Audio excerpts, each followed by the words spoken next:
People from around the world travel to dine at Connecticut restaurants. Our pizza, a beats to those of us in New Haven, is second to none. In fact, Governor Ned Lamont is ready to get into Twitter feuds with other governors over our status as pizza capital of the world. But the restaurant industry has taken a hit during COVID. An irony of Connecticut's status as one of the safest states during the pandemic is that we're also not quite ready to get back out there. Today, we bring on Scott Dolch, Executive Director of the Connecticut Restaurant Association, to discuss the state of restaurants in 2021 and the future of the industry. We'd like to thank our premier sponsor at Digital Back Office, Palo Alto Networks. Check them out at digitalbackoffice.com or paloaltonetworks.com.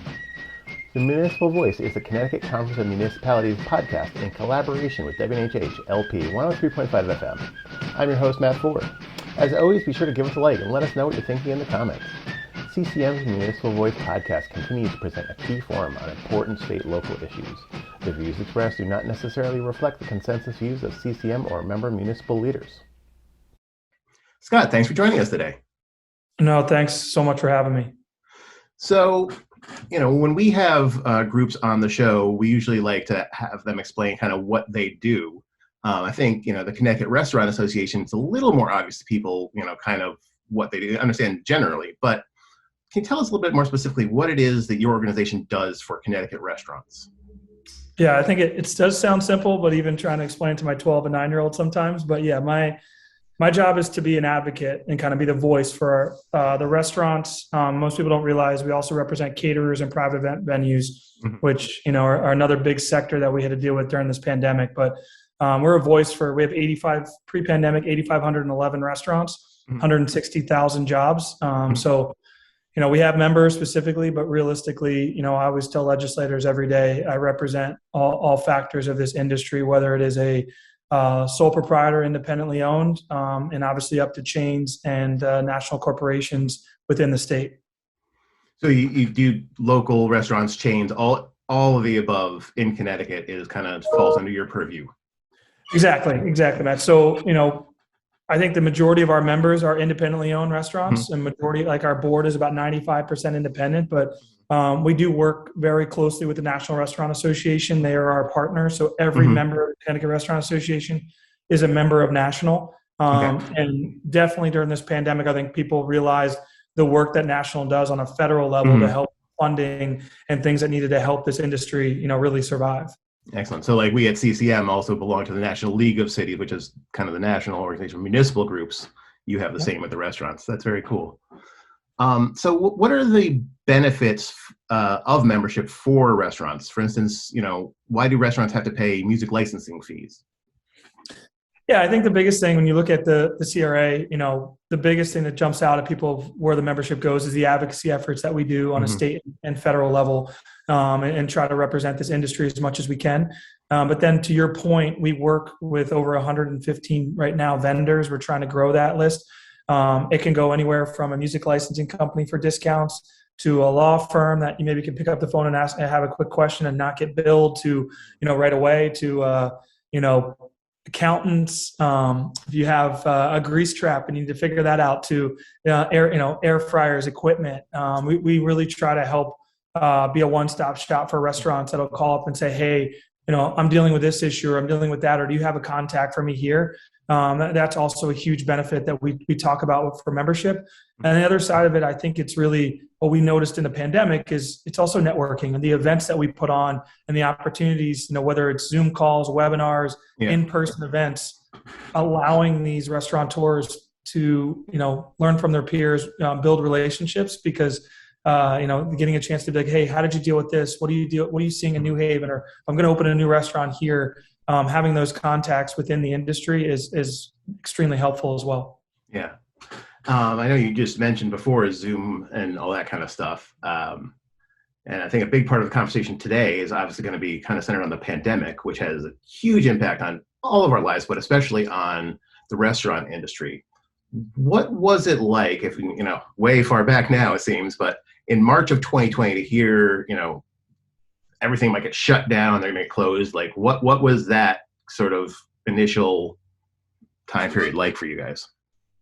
It was awful, I guess, first and foremost, of knowing, we didn't know what tomorrow would bring. I don't think anyone knew what tomorrow would bring, but our industry was hit so hard, so fast on that. But I think the other big piece to this is my job, and I come not really from this background, working in professional sports and the Travelers Championship. I went through a lot of crisis communication planning, and one of the big things that I learned was communication is key.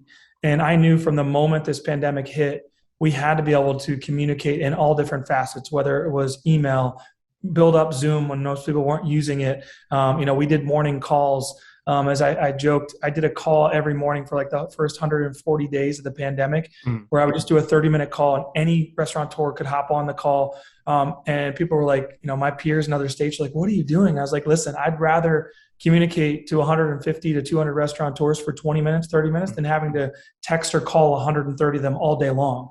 Giving them that sense of, but, in that call, as people have said to me, like, that was a lifesaver. I remember sitting in my parking lot, looking at my empty restaurant, knowing what tomorrow was bringing.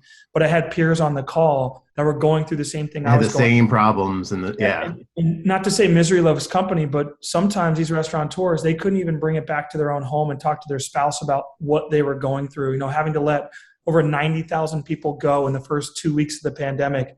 I had to kind of put on the Dr. Phil hat a lot of times, where I would just let people would call and I let them vent, like, what they're going through, something they've been open 30 years. They're like, I don't know what I'm doing. I don't know how I'm going to be able to survive this. I feel so bad for my staff. And it was very, very difficult. But I think the one thing I give a lot of credit to my board, I went to them and said, we built a very good reserve for our association. And I said, if it's ever a rainy day, it's happening right now. And it's not about membership right now. It doesn't matter to me whether you're a member or not. If you need help, we're going to help you, all 8,500 restaurants. And I give the board so much credit of us financially to make sure we didn't let any of our staff go, because they worked harder than they ever had to work, they have over the last 20 months, and really to kind of be that voice. And the communication, while we all learned Zoom and we learned, WebEx, or you learned Microsoft Teams. I think if I could do one less Zoom, maybe not have to do this anymore, but at the same time, the benefits of what that was, and able to communicate out there, even from our emails and our website, our social media. And we're learning from that and growing. And I think the silver lining of all of this for the CRA is, we really kind of set ourselves to have a bigger voice at the Capitol with the governor, with legislative leaders, that they understood, how important our industry is. The last thing I would say to that, Matt, is I think a lot of people took our industry for granted.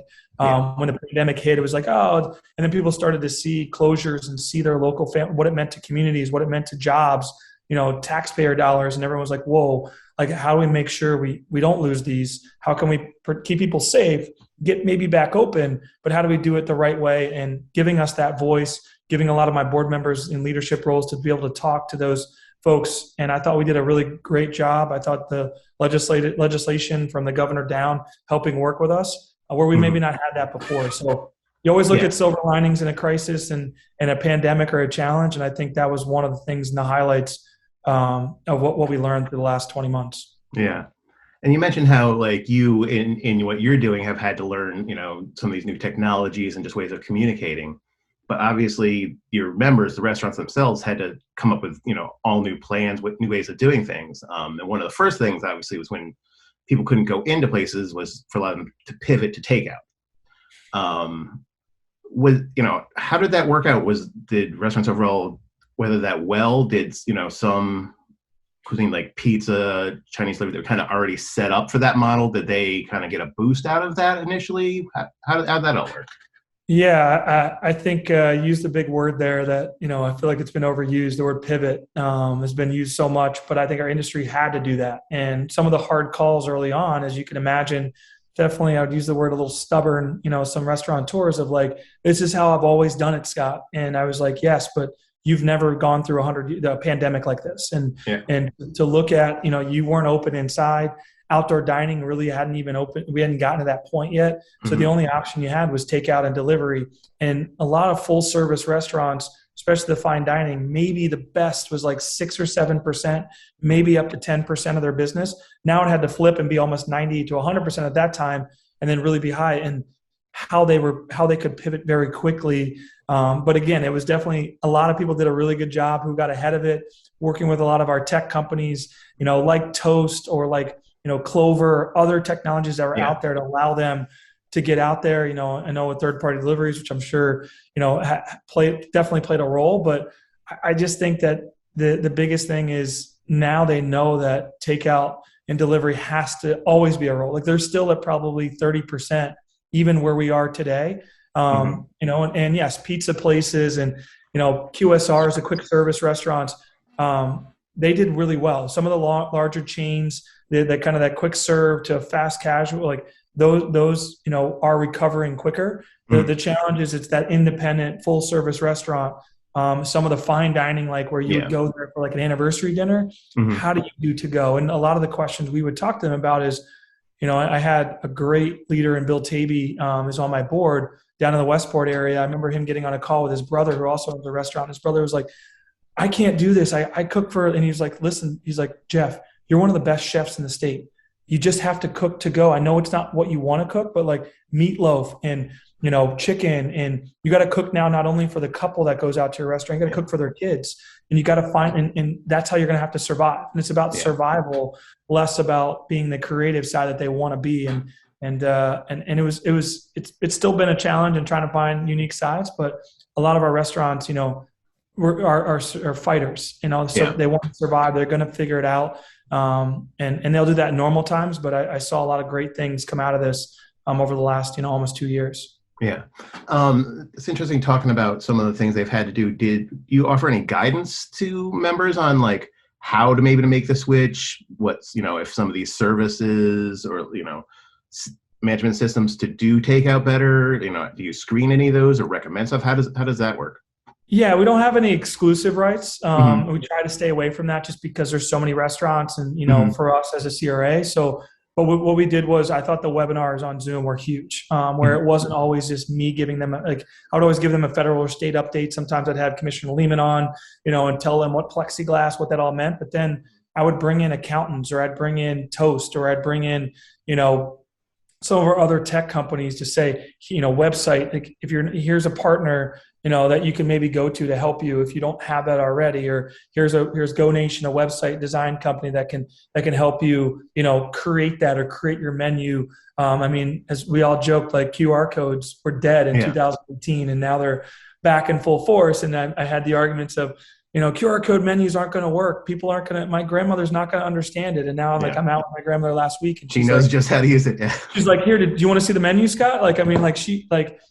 It's crazy that, technology is always a part of our industry, even in good times. It's the trend, and you always got to be looking ahead, and it just sped up. Like, I just think the way to go and ordering third-party delivery, all these things were already in the mix.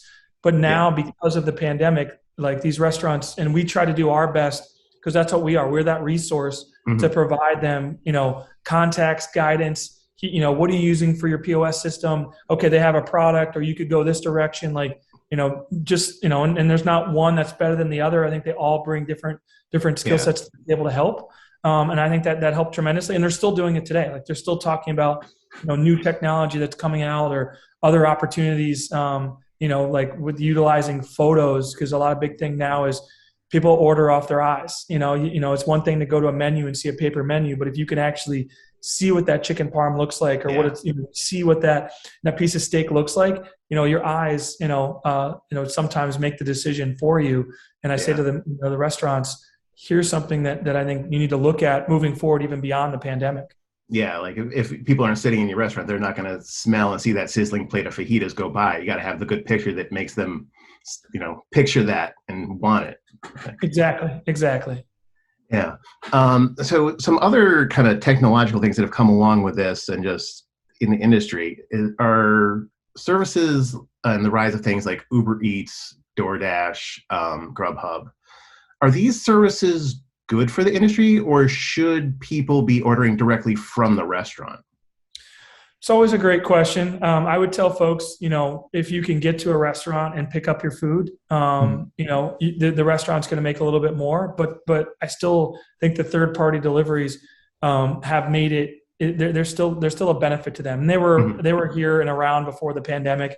I think everyone wants to get to me about fees and the challenges with that. But, a lot of them, especially, DoorDash specifically, did a lot for us in Connecticut. They came and gave the CRA's foundation $500,000, and we ended up giving out over $105,000 grants to help restaurants. So, and they worked with us with their rates and their fees, and we're going to continue to do that. Like, I always view, like, you see some other states out there that have capped fees and done legislative.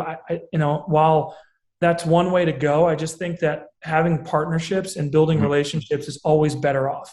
And, some people could say, hey, this third party is bad to that. Like, it's the same way I would say with a food distributor. Like, we're not capping how much they're charging us for other products. Let's make sure we're working with them to help them. And I think that, as you know, with millennials and Gen X, like the ordering with your phone, that side of things are quick to be able to find it. There's some benefits as well. These third-party deliveries, people have an Uber Eats app. They might not know that restaurant exists, or they come into town and they're like, oh, well, I'm from Chicago and I always use Uber Eats, or I use DoorDash. And all of a sudden, like, when you have those 4 restaurants pop up, I'll try that Italian place, or I'll try that. Like, there's benefits on both sides. But again, to your point, like, my job is to try to work with these companies and try to help our Connecticut restaurants in any way that I can, especially the independents. And they've done some really creative things, and we'll continue to do that, because it's the same way with our food purveyors, or it's the same way with others where they've come into the fold about 5 years ago, and now they're definitely at the forefront because of the pandemic. But, I also, I don't know, I never really think legislative challenge, like putting out, caps or laws is probably the best scenario. I'd love to try to work more with some of these partners into the future to help, with rates and fees, and help Connecticut businesses that way. At least try that route first, which is what we've been doing through the pandemic. In addition to, like, the delivery, especially as it went on and people started to slowly come back to the restaurants, we saw, the rise in popularity of outdoor dining. It's always been nice, but, we're extending it pretty far into the season now because people want to be outside with the fresh air and the circulation to be safe. Has the rise of outdoor dining been good for the industry? Do you see it as something that's going to stick around more so afterwards? Are we always going to have a little bit more dining outdoors? And what can cities do to help that? I know, like, in New Haven, where I am, there's been some spots where parking on the street has actually now been bumped out and turned into dining. So what's your take on the rise of outdoor dining and the future of it? Outdoor dining was single-handedly probably one of the most important things that happened to our industry in Connecticut. When you look at the amount of closures we had, I mean, there's some federal funding. The second round of PPP definitely kept us from getting to that 1,000 number of closures. But expanded outdoor dining was critical, even down in New Haven, when you even have alleyways and you have sidewalks, you have things, because it gave people, first of all, wanted to be safe. Now people are more comfortable eating inside, but they still having an opportunity to eat outside. New England's a little bit challenging right now. When you get into the winter months, you can't do it 12 months out of the year, like maybe down in Florida. But even the restaurants got creative with igloos. I was at a restaurant yesterday that put their igloos back up, or greenhouses, or trying creative models. But also what it did, alfresco dining, what we like to try to call it, is I think it re-energized the cities. So I just think foot traffic, Matt, in the point of the towns, got a chance to see when you have a vibrant town, like when you have a walking space, like even downtown New Haven, you see the bump out, and you see lights, and you see, the creativity of the restaurants.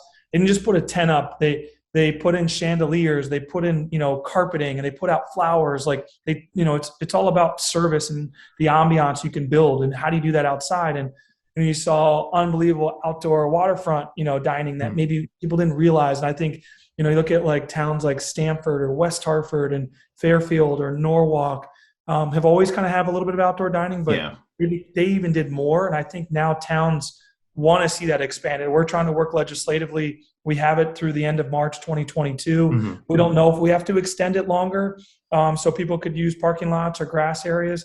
Realistically, there's kind of a governor's bill as well that I think that, we're trying to work with the towns that if you want to do this, I hope that you do, create permitting and allow these restaurants, because I think now, even beyond the safety issue, people just enjoy it. You have incredible weather in New England, especially spring, early, late summer and fall, like be able to sit out and have that experience. I think that it's going to be here for a while. I think the creative side of restaurants now, like new ones, like as they start to even think about building new restaurants, the outdoor component is a big part of it. What can I have? What can I do? Or maybe that might not have been the case prior to. And I'm excited to continue to see, and it goes back to our relationships with the towns. We're making sure that our restaurants are doing what was safe for them to do that, or allowing them to get permitting and passing that. But the towns did a phenomenal job. And I just think, we talk about tourism all the time. We talk about people wanting to travel. People travel with their bellies. People want to travel into Connecticut to go to New Haven for pizza. They want to go and try these great restaurants, or go maybe sit in an igloo or a greenhouse, or out on the water in the summer down on the shoreline. So I hope that we continue to find creative ways to do this for years to come. You are listening to the Municipal Voice on WNHH 103.5 FM. What have you been able to do at the Association for Restaurants in terms of compiling resources and information in response to all this? The new rules, you mentioned plexiglass earlier. Like, there's so much to learn. Have you kind of been gathering this for them in a way they can understand?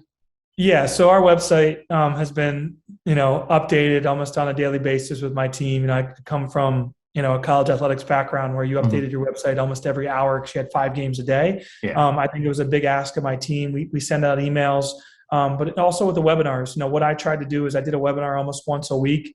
Now they're probably down to like bi-weekly, where it would be a 60-minute webinar, and we would go through, here's what's going on, here are the changes, here's what it actually means. Sometimes I would bring David Lehman on, or people from DECD, or people from DPH, to actually provide that guidance, to say, this is what we mean by plexiglass at the bar. This is what they mean by, 6-foot spacing at tables. This is what they mean by, like, every gloves, didn't have to wear gloves anymore, to, all of the different things. Is so much we kind of look back and like, oh my goodness, like there's been so many facets of this, but it really is about utilizing the technology and communicating out to our members what it means, and then also what it means for towns. Even now where we are with the mask mandate, with luckily to see Hartford lift their mask mandate yesterday, and Mayor Bronin, and that, I think is a great step forward in making people feel even more comfortable. We lead the country in vaccination rate. There's so many good things that we can look back on of, I thought we did it right. I thought we continued to communicate, and our industry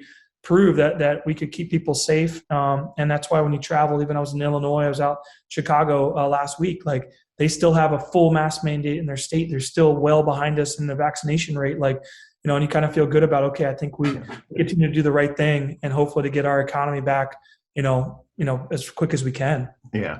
I think the fact that we are the safest state and have been off and on through a lot of this is a great thing. But part of it is also that, a lot of people have stayed home and not, done things. And now that the numbers getting down, it is actually safe to go out again, convincing people to then start coming out again. I think it's part of the challenge now. Like we did it, we did what we need to defeat it. And now that we're kind of getting past it, how do you break those habits that we've kind of developed over these 20 months? You and I, and just that's the hardest thing. It's not, I think the general public, especially in Connecticut, I think are, kind of in the mode where they're back to, okay, I want to go out to eat. I want to do those things for restaurants. The challenge for me right now is, the business community. How do we get people back inside their offices? And because that has, business travel.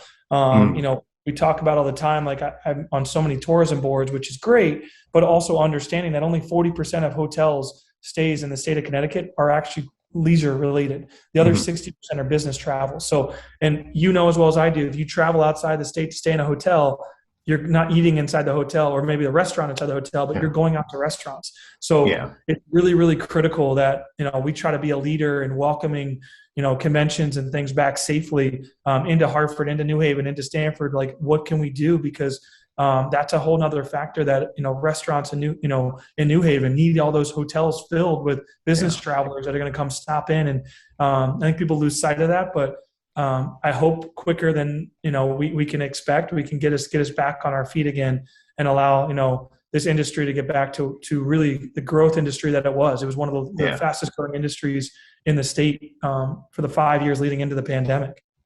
Yeah, I know, like right now we at CCM are trying to plan for our convention, which we're doing over at Mohegan. and, Sure. working with their team on the safety procedures and making sure that everyone feels safe and comfortable to come out and go to our convention so they can learn and meet up with their colleagues again has been kind of our challenge coming into this. And I certainly can understand you guys trying to figure out different ways to deal with that. Yeah. I think, Matt, to your point, I just think, everything's going to take time. It's the comfort level. But, there's nothing better than, getting back out with like your buddies and maybe having, or going out to dinner with your spouse or going out with your kids. Like restaurants are where, you can sit and engage, whether it's business related or leisure related, like to have that and to do that again, like, and you kind of feel normal, that like, because we've been like within these screens inside our homes, like, like hopefully to get back to that, breaking bread, inside of a restaurant is so vital and important. And I think we're on a path to get there, and hope, knock on wood, as we continue to get our arms around Delta, we can get there sooner rather than later for everyone in Connecticut. In doing your research, compiling all this stuff, answering questions in these calls with your group, have you been surprised by any of the requests for information? Were there any common themes that you heard from your membership that you didn't expect off the bat and surprised you? I think the biggest thing is, I don't think I was surprised. I think the one thing I learned, and this is why I love what I do, people always say like, oh, would you have done this again if you knew a 100-year pandemic was going to hit after 2 years in this role? And I always emphatically say yes. And the reason is our industry is phenomenal. And it starts at the top with our restaurateurs. Like what I learned is even in the darkest time they've ever faced in their industry, they were less concerned about themselves and they're more concerned about their staff, their team, their community, of whether it was trying to find solutions to make sure people would be paid, trying to find solutions to come in and just cook, even if they weren't open to allow, meals to come in for their staff, for their families, for hospitals, wanting to continue to do things beyond themselves. And that's what a restaurant is. It's there for their team, their community. And obviously that's what I really learned early on and continue to see. And it's phenomenal. Like they do want to survive and they want to be there. But at the end of the day, the things that they always do in normal times for people and for their community is always phenomenal. But also when you're looking at possibly losing everything and you're like, okay, I got to get in and cook for, I got to make 80 meals tonight because, I've got staff coming in that I'm feeding them 3 times a week, or I got to go take 100 meals over to the hospital, to the nurses and frontline workers. Like that was just like, for me, just made me wake up every day like, hey, I'm fortunate to be in this role. I'm fortunate to fight for these people that, are fighting for not only themselves, but more for the greater good. And I think I love the fact that some media and everybody told that story, but even the restaurants are like, I don't want to, it's not about that for me. Like it's more about my community. I've been here for, 10 years, 20 years, 30 years. Like I want to be here beyond this. But I also, other people are hurting. And, like my staff is my family. I know the fact that they had to let them go was so hard. I had grown men crying to me on the phone, like, cause they never expected this would come to that. And we've worked as hard as we can to help them get back on their feet, get their team back, and get us, hopefully to a point that we'll be in a better place, moving forward for our industry is my hope. And this is why I'm kind of working as hard as I do every single day. Yeah. You mentioned that how much the other restaurants do care about their staff and trying to get them back. As we're kind of getting into the recovery now, there is a lot of talk in the media and the news about labor shortages. Are restaurants experiencing the same thing as some other industries? What's going on there? Yeah, it's extremely difficult right now, Matt. I think the big thing for us is we're 160,000, 161,000 strong pre-pandemic February.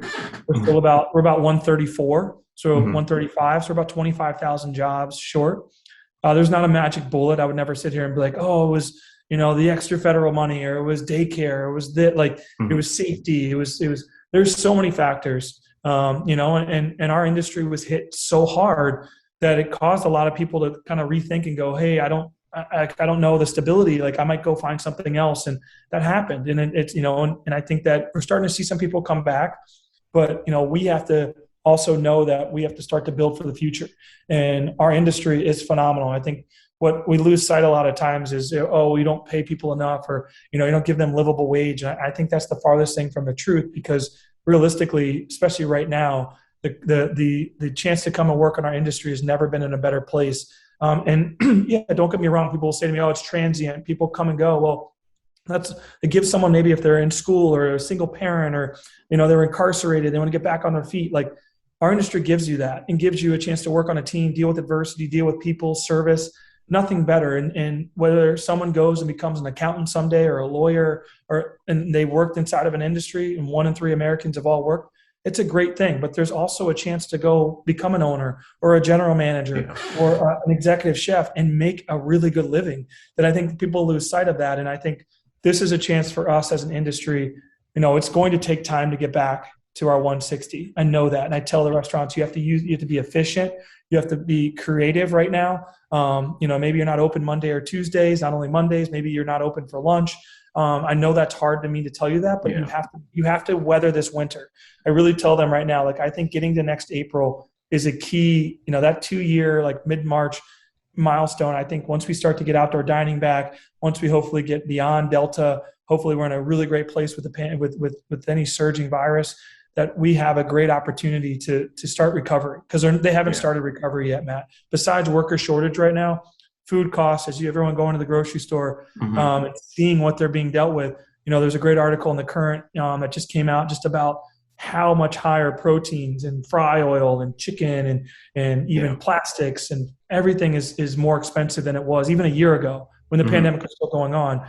And so I told the governor this, and his team last week, like, I hope to start recovery in March. My goal right now is to help these restaurants make it to there, because we could see more closures than we ever saw in the heart of the pandemic. If there's federal funding that we need, there's continued support from the local community that we're going to continue to need to do. But it is a tough time right now, because you've lost outdoor dining to the weather. Outside of today is, kind of anomaly the last couple of days, but we know snow will be here in a blink of an eye in November. So you're losing seats. You don't have the staff to provide, be open the time you want to be open. So it's critical we get through the next 5 to 6 months, and we'll start recovery, and then hopefully, like I said before, build an industry even better than it was before. That's my goal, and highlight all the good things that our industry brings to the state, and tell those stories. Every restaurant has a story, which is awesome. And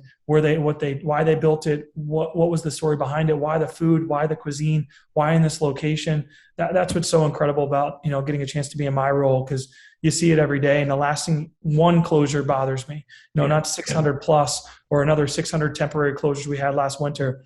Like, I don't want to see any more restaurants close. And I hope that we can, especially not because of the pandemic. How hard this industry is in normal times. Like, it's tough to make it. It's tough to make it under regular circumstances, certainly. But I never want it to be because of the pandemic. I guess my job is to say, I never want a restaurant to say, because of the pandemic, I can't do it anymore, Scott.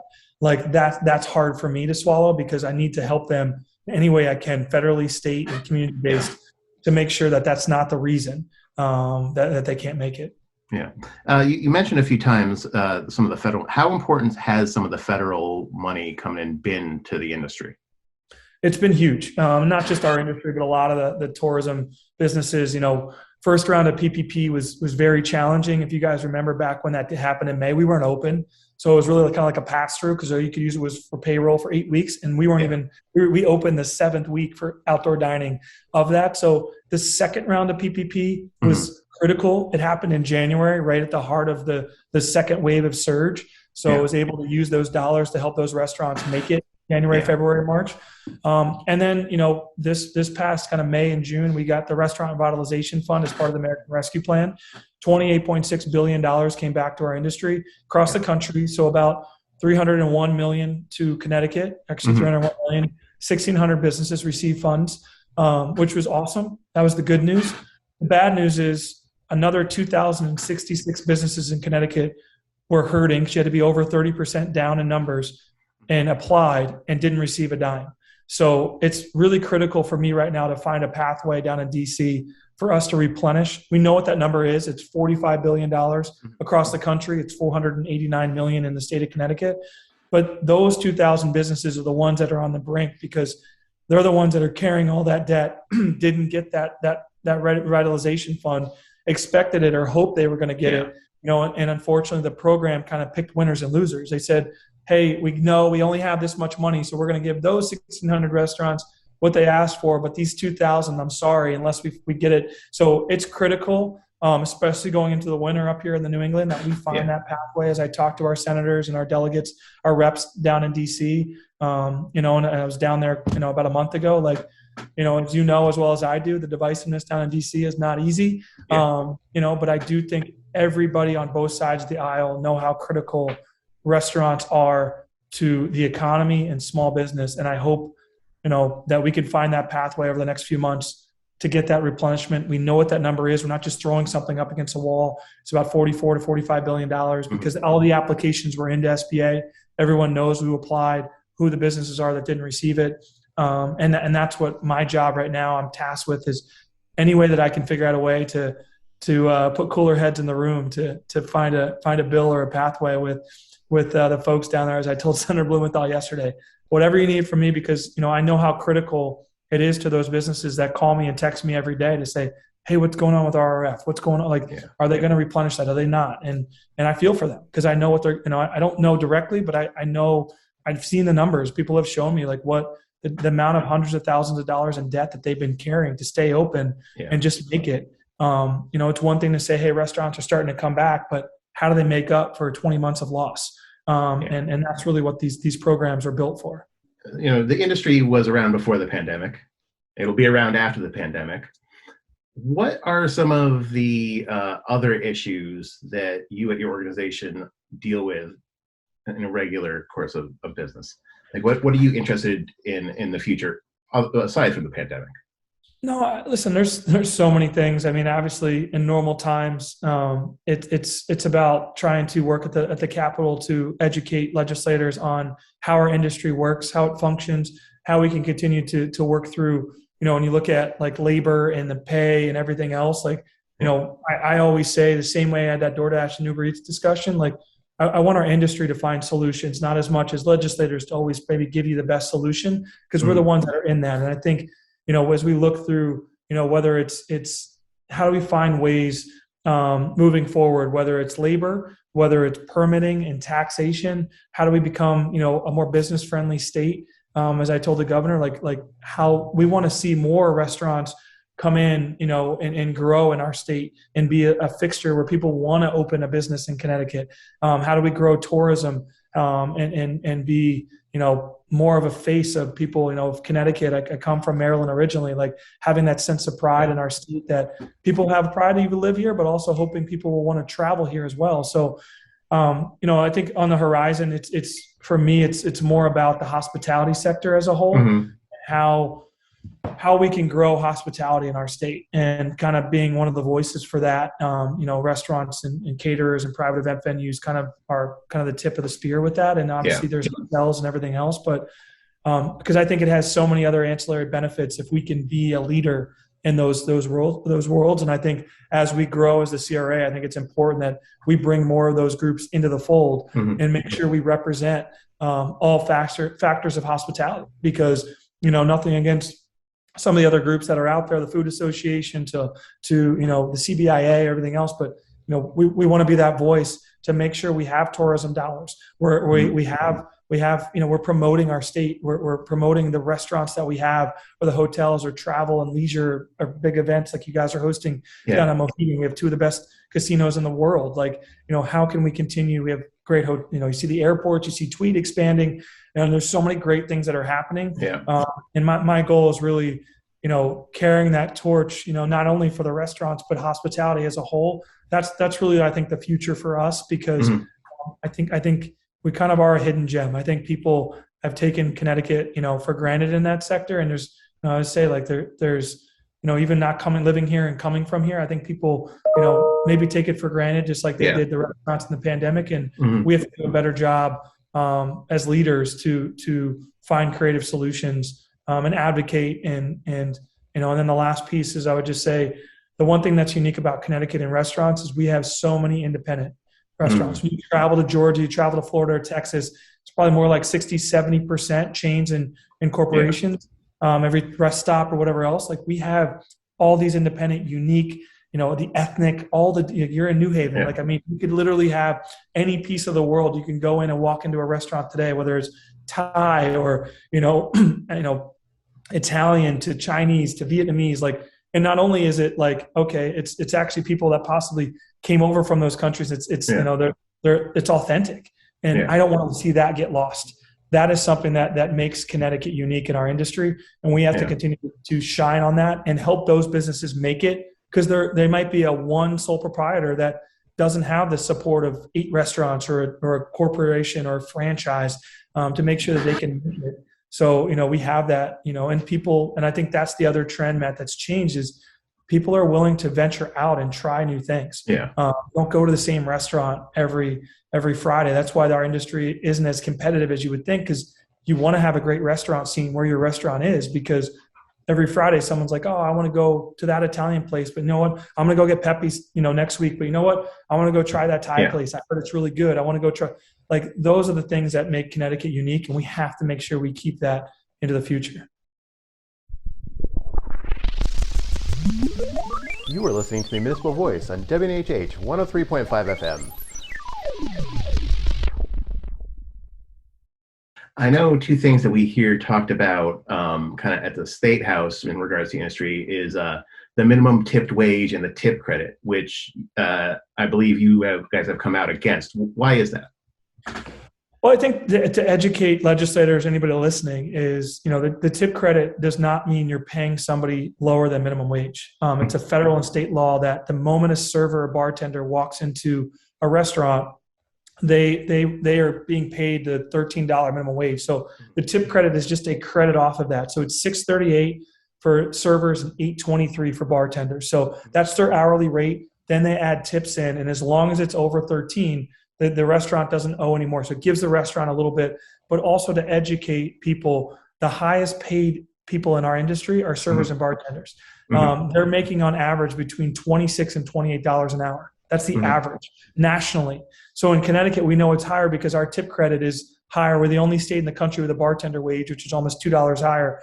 So it's really important that, like, if you increase that or you get rid of that, plus keep tips in play, restaurants are going to struggle because and the other piece is, you talk about front of house and back of house. We're always trying to find solutions to make sure that people that are in back of house are making a decent living. But it's hard when you look at, you see some restaurants where servers and bartenders are making like $40 an hour. They won't even take manager jobs because they're like, wait a minute, I'm going to make less to be a manager. I get to pick my hours on. So that's something that we are continuing to look at and find solutions. But again, from a legislative side, I always say to them, it's not a sub minimum wage. No one is paid less than $13 an hour. If they are, let me know. Because I know what happens. I'm like, let's walk to that restaurant, because I will shun that restaurateur, because that's not happening. If it is, they should be fine. They should be, because that's not the model that was built. And I just think that these conversations are always open, but I think people on the outside are like, oh, they don't make minimum wage. No, they actually make well above. They make double on average minimum wage, and sometimes more. And they have that flexibility that this industry gives them. But I do think that there is a larger piece to this, that we look at front of house, back of house, but I want our industry to communicate together and find solutions and learn from other states or ourselves and how to do that. But I think the biggest misconception out there is, oh, well, servers and bartenders, we got to pay them more. They need a livable wage. They're making, I guess if someone wanted to say what the livable wage, they're on average making that. And if they do well, like any other job, if they're very good at their job, especially right now, they can pretty much walk into any restaurant and find that job if they're talented. And obviously some of the full service higher end restaurants, that's where you really, make that money. And you've seen that in Washington, D.C. and other areas where they've tried to eliminate tipping. It's not the owners, it's the servers and bartenders that are like, don't touch this model. I'm making, $30, $35 an hour. Like I don't want to go back to a flat rate of 20. I'm going to leave the industry.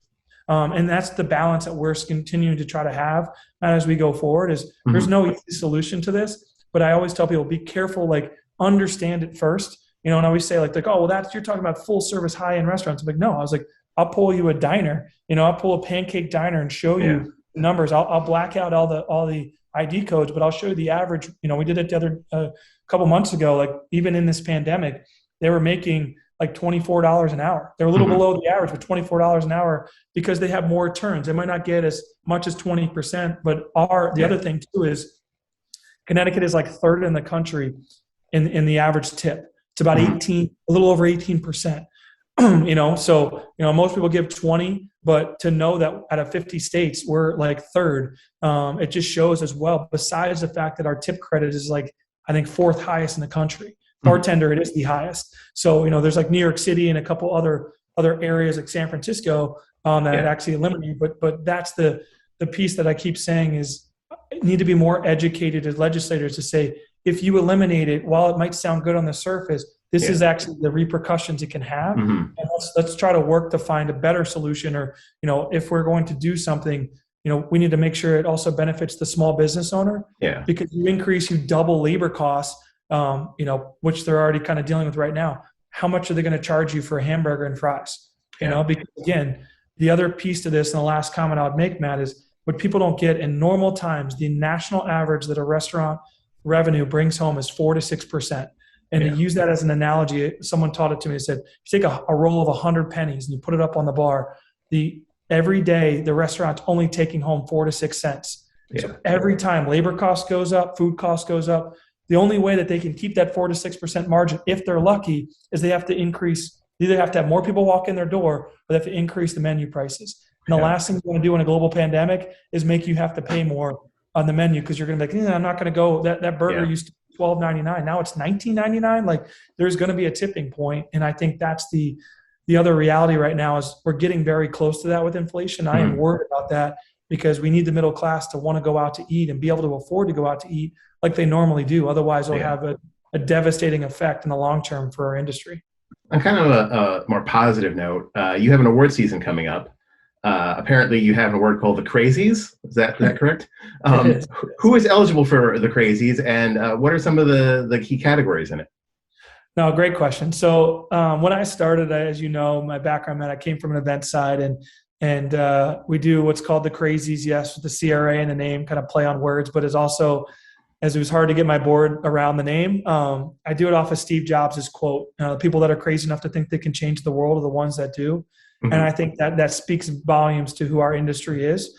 And that's what we professionalize a giant gala. We do it at Foxwoods. It'll be December 6th this year, so about 4 weeks away. And realistically, we have 52 nominees. We give out best of the best. So it's either, restaurant newcomer, restaurant of the year. We regionalize the restaurants throughout the state. We have chef of the year, bartender, server, pastry chef, baker, caterer, so many different categories that we recognize and we nominate. And then obviously my board has no say. I have no say. We actually try to make it as unbiased as possible. We have 30 to 35 of the best food and writers and critics and influencers that helped us select the nominees. The public has a vote, but that whole other core group kind of helps us pick the winners. And no one knows outside of myself and the award creator till night of. But the event is bigger than the awards, Matt. I told my board 3 years ago when we started this is, do we do this to give out awards to make our board or other people feel good, or do we do it to grow the association? And if it's not the latter, I don't want to do it. And they really took that to heart. And, we're expecting almost 1,000 people right now, which will be a record-breaking number. And it's for me, it's a big celebration. Foxwoods does a phenomenal job. Jason Goyat, Chairman Butler, they host us. I try to make it as let your hair down, come enjoy. It's industry night. It's a Monday night when most restaurants are closed. And the fun part about it is you have the reception. I have the Foxwoods high-end culinary team. We just did a tasting 2 weeks ago. I said, you're cooking for your peers. Like, push the envelope. Like, you want to do duck confit ravioli? Like, go for it. Like, you want to do Arctic char? Like, you're cooking for the best of your peers. Have fun with it. And then we do an after party at Shrine. You got to have good food at the Restaurant Association's convention. Definitely. You can't have a Restaurant Association event and not have good food. I learned my lesson early on in this job. But again, it's about a celebration. And if any time in the last 20 months of putting in industry wanting to get together and see each other, like that's why I keep saying these restaurateurs, like, you need to come. You need to get outside of your four walls. How hard you've been working. Bring your wife or your husband or a girlfriend, significant other, whatever it might be. Let them enjoy a night, because I try to make it as seamless as possible. I don't ask anybody really to do anything. Foxwoods is an incredible host.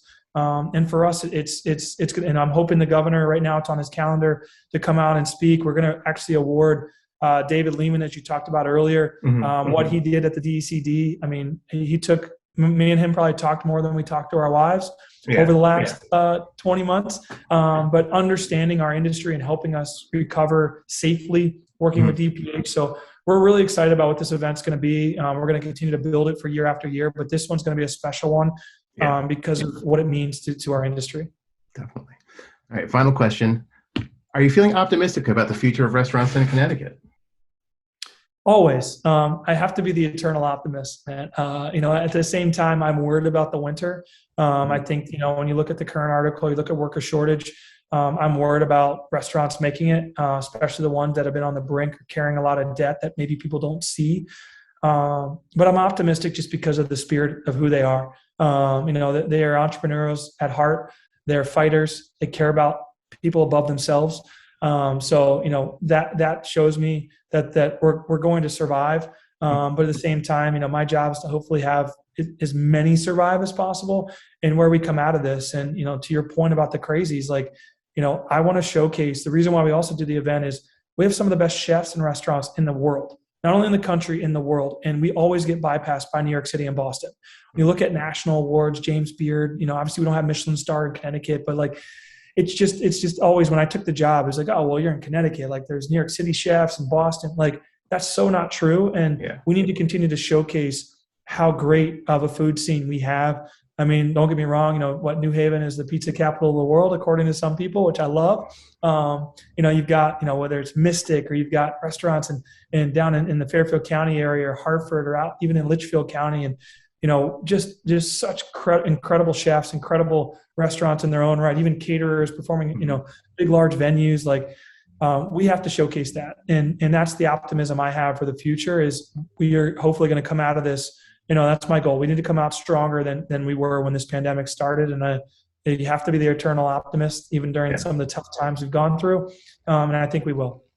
Excellent. Well, Scott, thanks so much for speaking with us today. I think we're all looking forward to getting back out to the restaurants, and hopefully we'll see you there. I love it. We'd like to thank our guest, Scott Dolch. I'd like to thank our premier sponsors, Digital Back Office, Palo Alto Networks, who you can check out at digitalbackoffice.com or paloaltonetworks.com. The Municipal Voice is a co-production by CCM and WNHH 103.5 FM. Kevin Long is our executive producer, Christopher Gilson is our producer, Harry Draws on the boards, and I'm Matt Ford, your host. Be sure to check out our Facebook page and give us a like, and watch out for our CCM chat series on our YouTube page.